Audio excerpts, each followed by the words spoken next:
రాజకీయాలు రావాలంటే ఇంకా కక్షపూరిత రాజకీయాలు వస్తున్నాయి. వాళ్ళ నిజ నిజాలు బయట వస్తాయి. ఖచ్చితంగా నిజ నిజాలు బయట వస్తాయి. ఎవరమ్మ కారణం ఉన్నారు ఉన్నారు కొందరు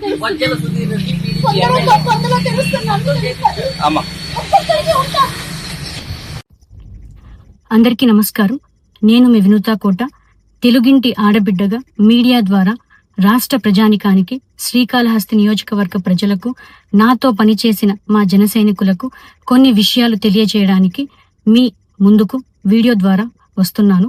మనసు నిండా పుట్టెడు బాధతో మీ ముందుకు వచ్చాను.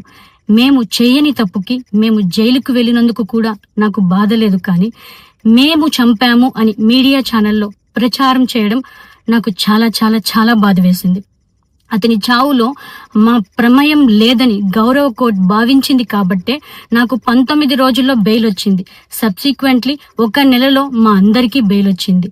మేము ఫారెన్లో లక్షల జీతాలు వదులుకొని రాజకీయాల్లోకి వచ్చింది ప్రజలకు సేవ చేయడానికి, కానీ మనుషుల ప్రాణాలను తీయడానికైతే కాదు. అలాంటి మనస్తత్వం మాది కాదు. ఈ కేసులో మాకు ఎలాంటి సంబంధం లేదని గౌరవ కోర్టులో మేము నిరూపించుకొని క్లీన్ చీట్తో తప్పకుండా ఈ కేసు నుండి బయటకు వస్తాం.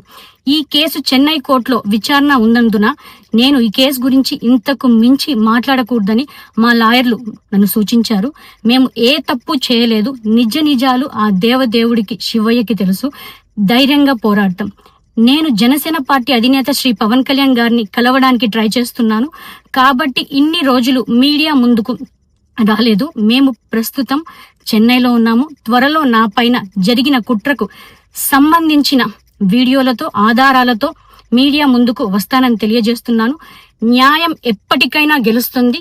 ఖచ్చితంగా న్యాయం వైపు ప్రతి ఒక్కరు నిలబడతారని భావిస్తున్నాను. సత్యమేవ జయతే. జై హింద్. మీ వినూతా కోట.